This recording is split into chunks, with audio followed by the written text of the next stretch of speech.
Warning: the following content is based on stories and accounts that cannot be verified. Some believe they are true, others say they are fiction.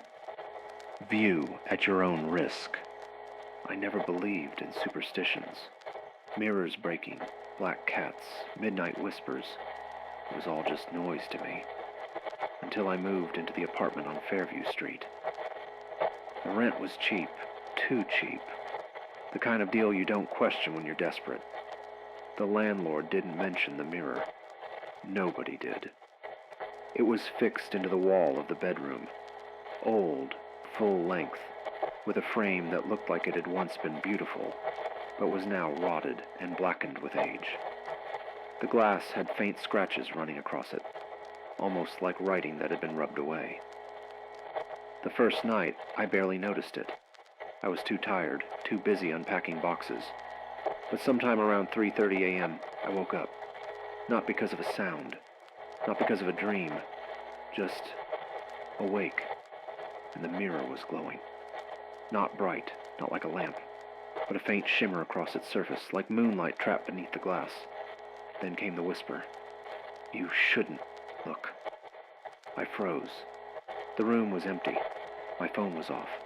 The voice came from the mirror. The next day, I tried to convince myself it was a dream. Stress, exhaustion, imagination. But at night, I couldn't stop staring at it. So I covered it with a sheet. That didn't help. At exactly 3:33 a.m., I woke again. The sheet trembled. The faint glow bled through the fabric. And I heard the voice again. "You shouldn't look, but you will." I wanted to leave, pack my things and run. But something in that voice, it wasn't just a warning, it was a promise. The third night, I made a mistake. I looked. At 3:33, the glow was stronger. My own reflection stared back, pale and shaking, eyes too wide. But then it blinked, and I hadn't. My reflection smiled. I didn't. "You belong to me now," it whispered, lips moving a second too slow, like a bad recording. I stumbled back, heart pounding. The glass rippled, and for a moment, I thought it would step out. But it didn't. It just watched and smiled. I called the landlord the next day, demanded answers. He was silent for a long time. Then he said, "You've seen it, haven't you? The mirror." I asked what it was. He only said one thing before hanging up. "Don't let it touch you." That night, I didn't sleep at all. I sat in the living room, lights on, door locked, mirror covered. But at 3:33, the air grew heavy. The lights flickered. The sheet slid to the floor by itself. I didn't look. I didn't move. But from the bedroom came a sound like nails dragging across glass. And then, footsteps. Slow, deliberate, moving across the floor toward me. I shut my eyes, covered my ears. But it didn't matter. The voice was inside my head. "You shouldn't look. But you did, and now you're mine." Something cold brushed against my arm. I opened my eyes. No one was there. But in the reflection of the black TV screen across the room, I saw it. My double, standing just behind me, smiling. Days turned into weeks. I couldn't escape. Wherever there was a reflective surface, windows, glass, even water, I saw it. Always at 3:33, always smiling. Sometimes it whispered new rules.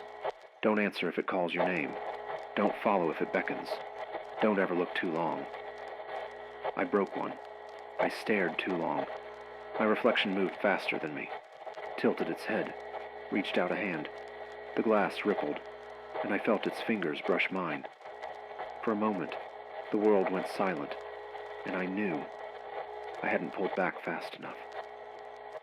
Now I don't know what's real anymore. Sometimes when I speak, the voice isn't mine. It comes out delayed, warped, like a bad recording. Sometimes when I smile, it feels wrong, like I'm copying a gesture I don't understand. And sometimes in the middle of the night, I wake up standing in front of the mirror, hand pressed to the glass. My reflection isn't trying to get out anymore. It's trying to pull me in. If you ever move into a place with an old mirror you can't remove, cover it, break it, or better yet, leave. Because once you look, it never stops looking back.